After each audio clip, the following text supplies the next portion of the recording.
pag-awit ang talento ko. Mahilig kumanta ang aking pamilya, kaya bata pa lang ako, nagustuhan ko na rin. Minsan sabay-sabay kami umaawit.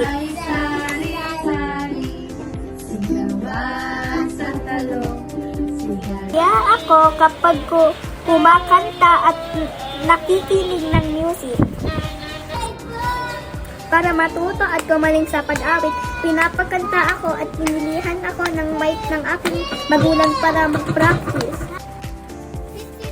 Dahil sa pag-awit, nagkaroon ako ng tiwala sa sarili na may kaya akong gawin na pagpapasaya sa akin at sa aking pamilya.